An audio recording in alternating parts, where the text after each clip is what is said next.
على رسوله الكريم أما بعد قال عز من قائل في محكم التنزيل بسم الله الرحمن الرحيم إنما يدعو حزبه ليكونوا من أصحاب السعير أما بعد تمام قسم کی تعریف تمہید اللہ رب العالمین کے لیے ہے جو ہم سب کا خالق و مالک ہے، جس کا کوئی شریک اور ساجی نہیں ہے، اور درود السلام کائنات کے امام محمد رسول اللہ صلی اللہ علیہ وسلم کی ذات گرامی پر، جنہیں اللہ رب العالمین نے ہماری طرف آخری نبی اور رسول بنا کر مبعوث فرمایا۔ بہرحال اپنے موضوع کی شروعات کرنے سے پہلے آپ تمام لوگوں کا شکریہ ادا کرتا ہوں جو بھی آج کے اس درس میں شامل ہوئے ہیں۔ آپ لوگوں سے گزارش کرتا ہوں کہ دھیان سے درس کو سنیں کیونکہ موضوع بڑا اہم ہے، اور آپ لوگوں کا اور بھی شکریہ ادا کرنا چاہوں گا، وہ اس لیے کیونکہ آپ لوگوں نے اس موضوع پر، کیونکہ یہ بڑا وسیع موضوع ہے، میں نے آپ کو پہلے ہی بتایا تھا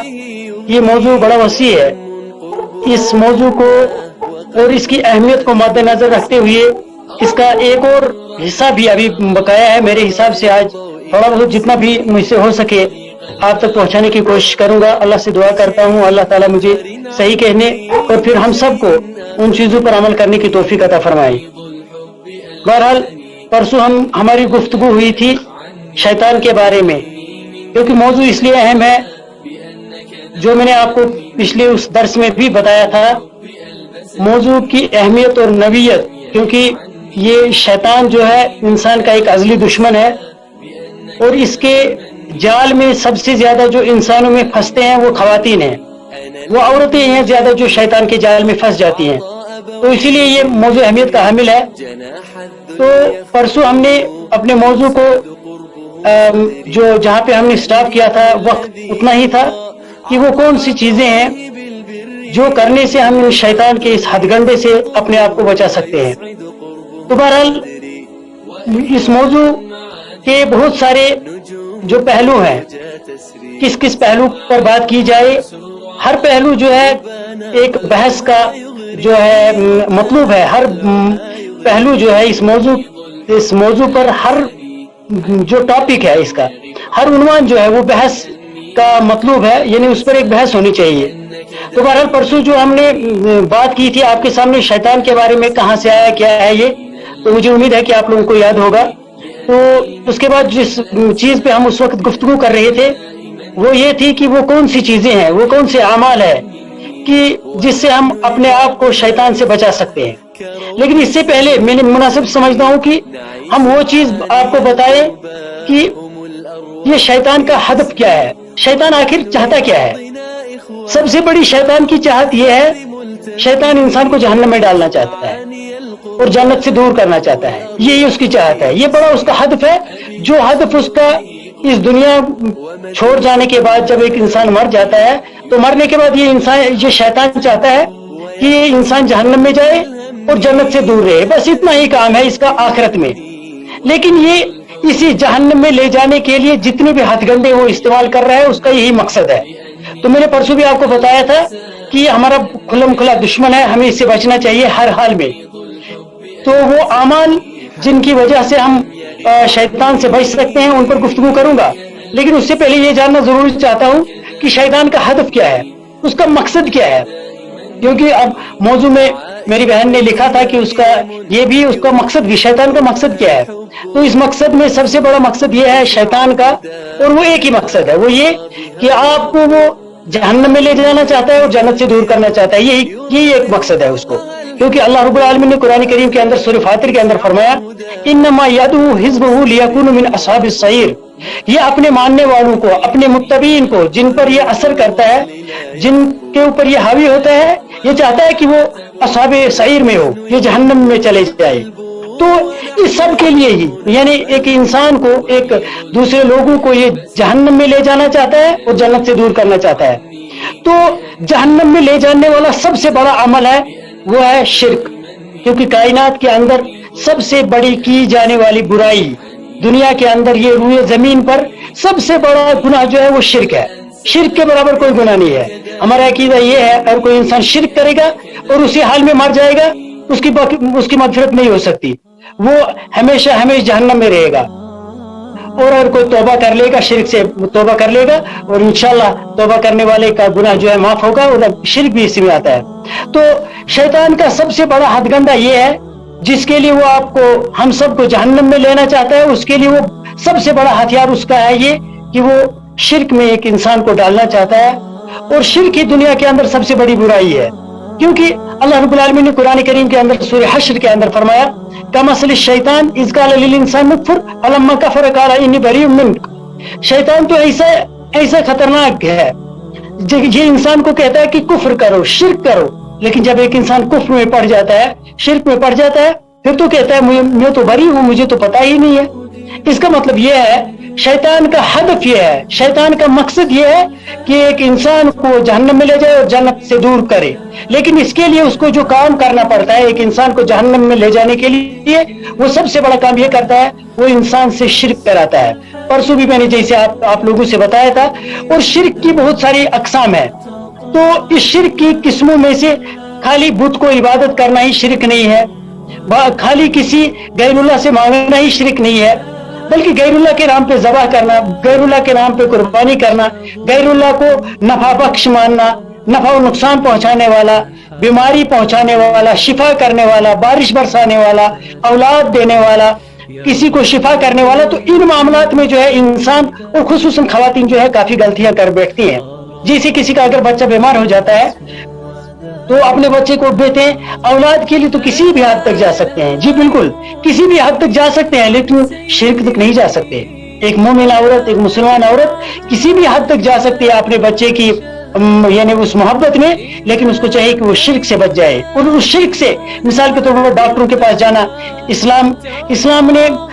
شفا کے 2 طریقے رکھے ہیں، ایک حلال طریقہ ہے، ایک حرام طریقہ ہے. وہ انسان بیمار ہوگا، اس کی بیماری کے لیے 2 چیزیں شفا ہو سکتی ہے، یا تو حلال طریقے سے ہوگی یا تو حرام طریقے سے ہوگی. حرام سے بھی شفا ہو سکتی ہے اور حلال سے بھی ہو سکتی ہے. لیکن یہ اللہ رب العالمین اپنے بندوں کو دیکھنا چاہتا ہے کہ کون حلال اسباب اختیار کرتا ہے اور کون حرام سبب اختیار کرتا ہے. حلال سبب یہ ہوا کسی کا بچہ بیمار ہو گیا، حلال سبب یہ ہے اسلام نے ہمیں اجازت دی کہ آپ اس کو ڈاکٹر کے پاس لے جائیے، آپ وہاں سے دوائی لائیے اور اس دوائی میں اللہ رب العالمین شفا ڈالے گا اور شفا ہو سکتی ہے. اور اس کے علاوہ اللہ رب العالمین نے شفا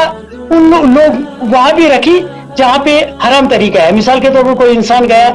اس نے کسی جن کے نام پہ ذبح کر دیا، مثال خصوصاً ہمارے پیر حضرات بولتے ہیں یہاں پر ایک بھیڑ لگتا ہے، یہاں پر بکری لگتی ہے، یہاں پر دوسرا تعویذ باندھنا پڑے گا، یہاں پر دوسری حلال چیزوں سے کبھی روکا جاتا ہے. یہ تمام چیزیں شرک ہے اور یہ شرک کے نزدیک یہ شرک کی طرف لے جاتی ہے اور یہ تمام چیزیں حرام سبب ہے. اس سبب سے بھی شفا ہو سکتی ہے، لیکن ایسا سبب اختیار کرنے والا مشرک ہوگا اور شیطان اپنے حربے میں اس میں کامیاب ہو جاتا ہے. یہ ہے پہلی چیز جو شیطان کا پہلا ہتھ گنڈا ہے کہ انسان کو کفر اور شرک میں ڈال دے. اگر کوئی انسان آپ دیکھا ہم نے کہ جو شرک میں نہیں پڑتا ہے، مواحد ہے، وہ جو ہے سنت کو پالنے والا ہے اور توحید پرست ہے، وہ اب شرک میں نہیں پڑتا ہے، شیطان اب دوسرا ہتھ گنڈا استعمال کرتا ہے. وہ کیا ہے؟ اذا لم یستطع بکفرہم، جب اگر وہ اس کو کفر اور شرک کرنے کی طاقت نہیں رکھتا، یعنی شیطان حربہ لگاتا ہے کہ شرک کرو، لیکن آگے انسان جس پر یہ حملہ کرتا ہے وہ شرک کے لیے تیار نہیں ہوتا ہے، کفر کے لیے تیار نہیں ہوتا ہے، تو پھر کیا کرتا ہے شیطان اس کو گناہوں میں مبتلا کرتا ہے، جیسے اللہ رب العالمین نے فرمایا انما یرید الشیطان ان یوقع بینکم العداوہ. اور وہ کس قسم کے گناہوں میں انسان کو شامل کرتا ہے؟ سب سے پہلے جو ہے قرآن کریم کے اندر فرمایا جب شرک کے بعد وہ ایک دوسرے کی دشمنی پیدا کرتا ہے، انسان کو دشمنی پیدا کرتا ہے، بغض پیدا کرتا ہے. پھر جو ہے والخمر والبغض وفی الخمر والمیسر، جیسے شراب میں ڈال دیتا ہے، جوا میں ڈال دیتا ہے، یا اللہ کے ذکر سے روک دیتا ہے، یا نماز سے روک دیتا ہے، یا پھر انما یامرکم بالسوء والفحشاء، یا تو برائی کا جو ہے حکم دیتا ہے، برائی کی طرف اس کو لے جاتا ہے، فحاشی کی طرف لے جاتا ہے. وان تقولوا علی اللہ ما لا تعلمون، اور وہ اللہ رب العالمین پر وہ چیزیں آپ سے کہلوا دیتا ہے جو شائع نشان نہیں ہے.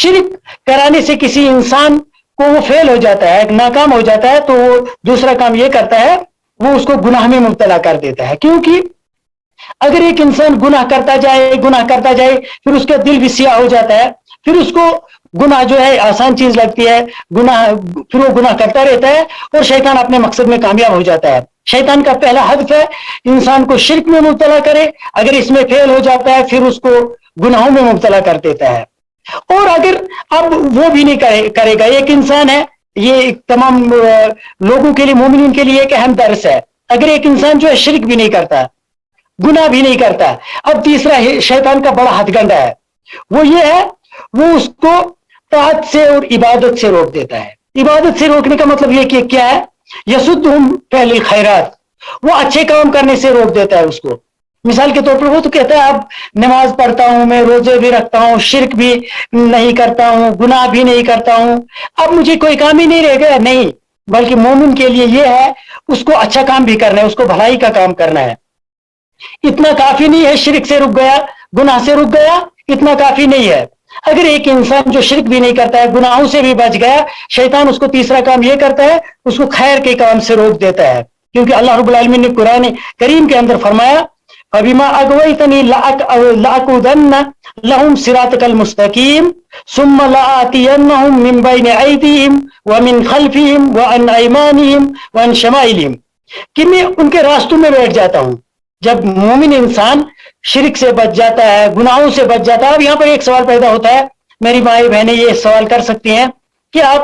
بے پردگی جو ہے, مطلب بہت سارے آپ دیکھیں گے باہر بہت ساری ایسی خواتین ہیں جو بے پردہ گھوم رہی ہے, گناہوں میں ہے, فحاشی میں ہے, لیکن ان کو تو کوئی جن کوئی شیطان اثر ہی نہیں کرتا. جی بالکل نہیں کرتا. کیوں؟ کیونکہ شیطان مومن کے پیچھے پڑا ہے. جو انسان آلریڈی راستے سے بھٹکا ہوا ہے, شیطان کو اس کے ساتھ کچھ کرنے کی ضرورت نہیں ہے. شیطان آپ کے پیچھے لگے گا. وہ لوگ جو مومن ہے, جو ان کے پیچھے ہی شیطان کا کام ہے, شیطان انہیں کو بھٹکانا چاہتا ہے. اسی لیے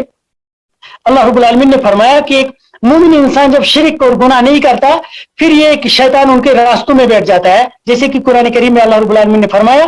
کہ اب میں راستوں میں بیٹھ جاتا ہوں. راستے میں بیٹھ جاتا ہے, مثال کے طور پر آپ گئے, یہاں سے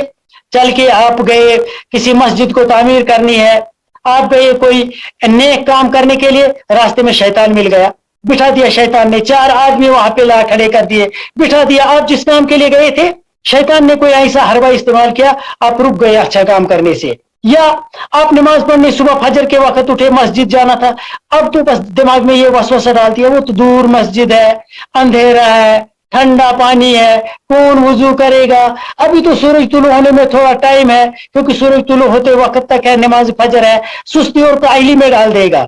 جب اس میں شیطان کامیاب ہو جائے گا تو پھر نماز سے بھی روک دیتا ہے. تو ایسا کام جب شیطان کرتا ہے, سمجھ لیجئے شیطان کامیاب ہو گیا. یاد رکھیں گے پہلی چیز, شیطان حربہ استعمال کرتا ہے شرک. اگر ناکام ہو گیا پھر کیا کرتا ہے, گناہوں میں ڈالتا ہے. اگر گناہوں میں ناکام ہو گیا پھر وہ ہے اچھے کام کرنے سے روک دیتا ہے. اگر اس میں بھی ناکام ہو گیا پھر کیا کرتا ہے, جب اگر آپ کو طاعت سے بھی, مطلب اچھے کام سے بھی نہیں کر سکتا ہے, آپ کو نہیں روک سکا, اب کیا کرے گا, وہ کرتا ہے آپ کے, یہ اہم مسئلہ ہے. اس مسئلے پر آپ لوگوں کو بہت دھیان دینا پڑے گا. میری سامعات سے گزارش ہے, اس مسئلے پہ ہم سب کے سب جو ہے اس مسئلے کے اندر آتے ہیں, اس لیے ہمیں اس مسئلے کو غور سے سننا پڑے گا. چوتھا جو ہے وہ, جب یہ تینوں کاموں میں شیطان فیل ہو جاتا ہے, تب چوتھا کام کرتا ہے, یہ ہمیں اطاعت میں فساد ڈالتا ہے. اطاعت میں فساد ڈالنے کا مطلب کیا ہو گیا, عبادت میں فساد ڈال دیتا ہے. وہ کیا ہو گیا, یعنی آپ نماز تو پڑھ رہے ہیں لیکن نماز کا ثواب ہی نہیں مل رہا ہے. آپ کام کر رہے ہیں لیکن اس کام میں ثواب ہی نہیں مل رہا ہے, پھر اس کام کرنے کا کوئی فائدہ نہیں ہے. جیسے کہ رسول اکرم صلی اللہ علیہ وسلم کے پاس ایک آدمی آیا, یا رسول اللہ صلی اللہ علیہ وسلم ان الشیطان قد حال بینی و بین صلاتی, اے اللہ کے نبی صلی اللہ علیہ وسلم, بے شک شیطان میرے اور میرے نماز کے درمیان آڑے آ جاتا ہے. آڑے آ جاتا مطلب کیا, نبی اکرم صلی اللہ علیہ وسلم نے فرمایا, حدیث کے اندر آتا ہے, صحیح حدیث ہے, کہ ایک انسان نماز پڑھتا ہے. مثال کے طور پر آپ گئے فجر کی نماز پڑھنے کے لیے مسجد شریف کے اندر, وہاں تھے 100 آدمی. نبی اکرم صلی اللہ علیہ وسلم نے فرمایا, یہ جب لوگ نماز پڑھ لیتے ہیں, نماز پڑھنے کے بعد جب باہر نکلتے ہیں بہت سارے نمازی ایسے ہوتے ہیں جن کو 100 میں 100 ثواب ملتے ہیں. مثال کے طور پر ہم کہیں گے نماز میں 100 ثواب ہے، 100 کا 100 ملتا ہے. کچھ ایسے ہیں جس کو 50 ملتے ہیں، حالانکہ ایک ہی جماعت میں کھڑے ہوئے، ایک ہی امام کے پیچھے نماز پڑھی، وضو بھی ٹھیک تھا، ساری چیزیں تھی. کچھ ایسے ہیں جن کو 25 ثواب ملے، کچھ ایسے ہیں جن کو 10 ملے، کچھ ایسے ہیں جن کو 1 ملا، اور کچھ ایسے ہیں جو جیسے گئے تھے ویسے ہی واپس آیا، ان کو کچھ نہیں ملا. یہ کیوں نہیں ملا؟ اب مجھے بولو ان کی محنت تو ضائع ہو گئی. ان لوگوں پہ آپ دیکھیں گے ہم لوگوں کا بھی یہی حال ہے. نماز اسی کی قبول ہوگی جس کا نماز کے اندر دھیان اللہ کی طرف ہوگا. مثال نماز میں کھڑا ہوا، کوئی گاڑی میں سفر کر رہا ہوتا ہے، کوئی پکنک سپاٹ پہ گھوم رہا ہوتا ہے، کوئی اور مسائل دماغ میں خیال آتے ہیں، وسوسے آتے ہیں. اگر ان وسوسوں کے ساتھ کوئی سلام تک رہا، نبی اکرم صلی اللہ علیہ وسلم نے فرمایا بہت سارے نماز پڑھنے والے جب وہ نماز پڑھتے ہیں تو شیطان ان کو وسوسہ ڈالتا ہے، حتیٰ کہ اتنے وسوسے ڈالتا ہے کہ اس کو پتہ ہی نہیں رہتا میں نے کیا پڑھا کیا نہیں پڑھا. بہت سارے آپ لوگوں نے کبھی تجربہ کیا ہوگا، بہت سارے کچھ لوگ ایسے بھی آتے ہیں، اور یہ سب لوگوں کا مسئلہ ہے. میں نہیں کہوں گا کہ میرا یہ ہے، بلکہ نبی اکرم صلی اللہ علیہ وسلم جیسے ایک حدیث کے اندر آیا ہے، حضرت عائشہ رضی اللہ تعالی عنہ نے ایک رومال یا ایک چادر یا ایک کپڑا جس میں یہ نقش و نگار کر کے تھا، تو نبی اکرم صلی اللہ علیہ وسلم نے نماز پڑھی اور نماز کے دوران ہی ان کا دل اس نقش و نگار کی طرف گیا. نماز سے ان کے دل میں یعنی اثر پڑا، نماز میں ان کا اثر پڑا، ان کی نماز میں خلل ہوا. یہ نبی کو بھی ہو سکتا ہے، یہ کسی کو بھی ہو سکتا ہے، لیکن اس کے لیے یہ معاملہ ہے. نبی اکرم صلی اللہ علیہ وسلم نے فرمایا کہ بہت سارے ایسے ہیں وہ نماز پڑھیں گے، شیطان ان کو دخل دے گا، اور شیطان کے دخل سے یہ ہوگا کہ وہ ان کو یہ پتہ نہیں رہے گا میں نے کیا پڑھا کیا نہیں پڑھا. ایسا ہوتا ہے اور یہ کسی کو بھی ہو سکتا ہے، لیکن اس کے لیے علاج ہے. اس کے لیے یہ ہے جیسے مسلم شریف کے اندر حدیث ہے، نبی اکرم صلی اللہ علیہ وسلم نے فرمایا کہ آپ میں سے جب کسی انسان کو نماز کے اندر خیال آ جائے بس اس کو چاہیے کہ وہ اپنے بائیں طرف 3 مرتبہ تھو تھو تھو کرے، 3 مرتبہ تھو کے اپنی بائیں طرف اور پڑھے اعوذ باللہ من الشیطان الرجیم. میں نے جیسے آپ کو بتایا کہ اعوذ باللہ من الشیطان الرجیم شیطان کے لیے ایک بہت بڑا ہتھیار ہے شیطان کو بھگانے کا. اس لیے نماز کے اندر جو ہی یہ خیال آپ لوگوں کو ہمیں آ جائے تو ہمیں چاہیے کہ اس وقت اعوذ باللہ پڑھے، اعوذ باللہ من الشیطان الرجیم. کہیں ایسا نہ ہو کہ ہم نماز پڑھنے کے بعد بھی ویسے ہی ہے جیسے نماز نہ پڑھنے والے ہیں، کیونکہ نماز میں ثواب اسی کو ملے گا، اجر اسی کو ملے گا جس کو وسوسہ آیا لیکن اس نے اپنے وسوسے کو بھگایا. اب وہ کیسے ہوگا؟ جیسے بخاری شریف مسلم شریف کے اندر حدیث موجود ہے، نبی اکرم صلی اللہ علیہ وسلم حضرت جبریل نے جب پوچھا کہا مل احسان کیا ہے، تو اس کا جواب میں یہ کہا گیا ان تعبد اللہ کانک تراہ فان لم تکن تراہ فانہ یراک، کہ احسان تو یہ ہے جب آپ اللہ کی عبادت کرو، جب آپ نماز کے لیے کھڑے ہو جاؤ جیسا کہ آپ اللہ کو دیکھ رہے ہو. اگر یہ اتنا ایمان نہیں ہے، اتنا ایمان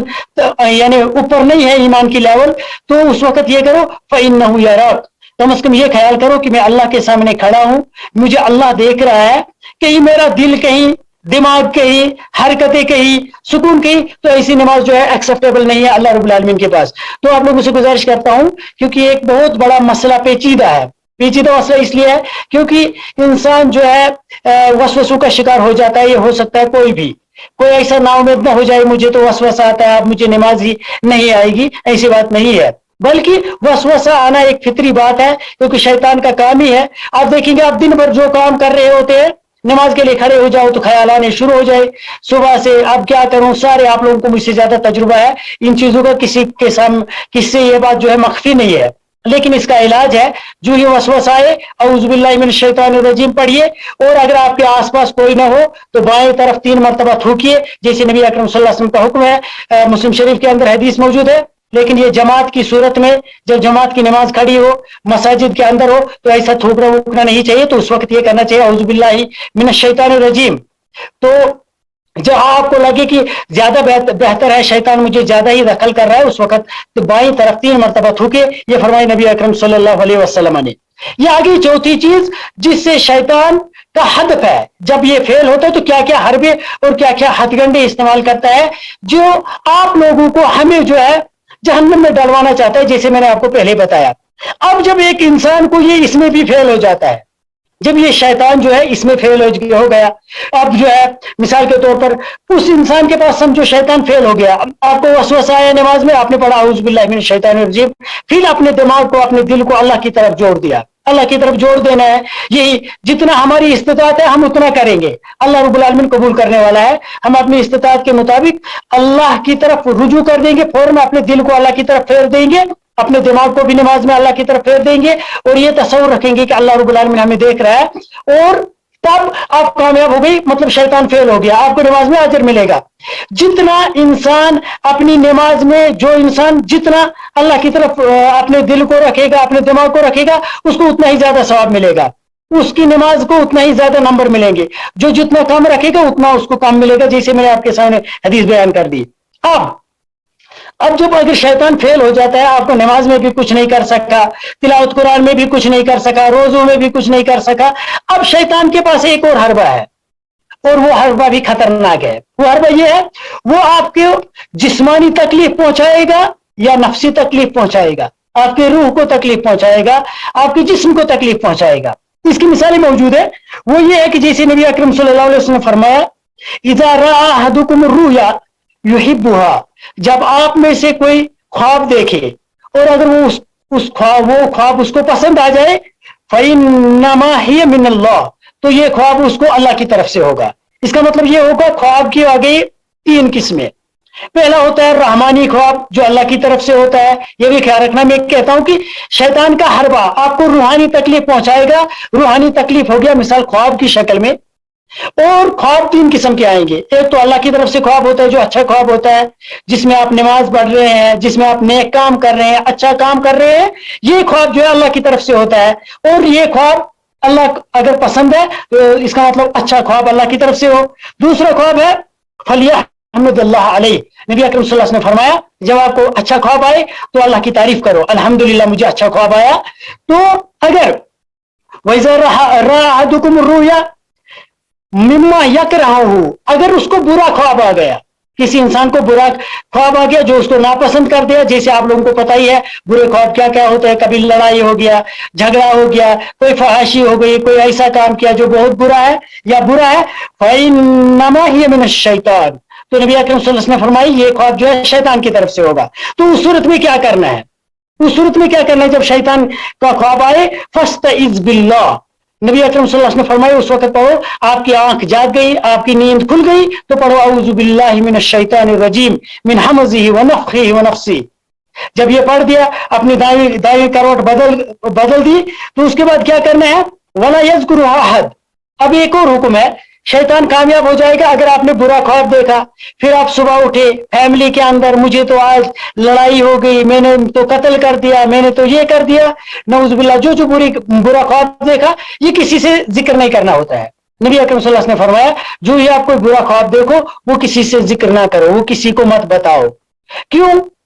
اگر نہیں بتاؤ گے تو نبی اکرم صلی اللہ علیہ وسلم نے فرمایا لا تضرہ، تو ایسا خواب آپ کو کوئی نقصان نہیں پہنچائے گا۔ اس کا مطلب یہ ہوا اگر برا خواب ہم کسی کو بتائیں گے تو اس برا خواب بتانے سے ہمیں نقصان ہوگا۔ تو میں نے بتایا تھا کہ خواب کی 3 قسمیں آ گئی، اللہ کی طرف سے،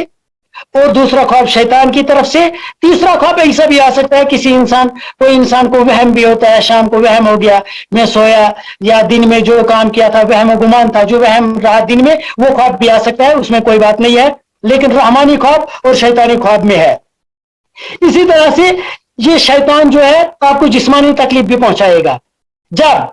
جیسے کہ نبی اکرم صلی اللہ علیہ وسلم، ایک حدیث ہے مسلم شریف کے اندر حدیث موجود ہے، بڑی عجیب و غریب حدیث ہے، شیطان نے اپنے ہاتھ میں ایک انگارہ لایا، آگ، فَإِنَّهُ يُرِيدُ أَن يَرْمِيَ عَلَى وَجْهِ رسول اللہ صلی اللہ علیہ وسلم، اس نے یہ آگ چاہی تھی کہ وہ نبی صلی اللہ علیہ وسلم کے چہرے مبارک پر پھینکے، یہ بدبخت، لیکن نبی اکرم صلی اللہ علیہ وسلم چونکہ شیطان سے اللہ رب العالمین نے ان کو بچایا تھا تو یہ اپنے کام میں ناکام ہو گئی، یہ کام ایسا نہیں کر سکے۔ تو اس کا مطلب یہ ہوا عام انسانوں کی تو بات ہی نہیں ہے، یہ نبیوں پر بھی یہ جو ہے حملہ کر سکتا ہے۔ ایسے ہی شیطان جو ہے، جیسے نبی اکرم صلی اللہ علیہ وسلم نے فرمایا لوگوں جب آپ شام کو سوتے ہو، حدیث میں ہے جب آپ شام کو سوتے ہو اپنے چراغوں کو بھجا دیا کرو، کیوں؟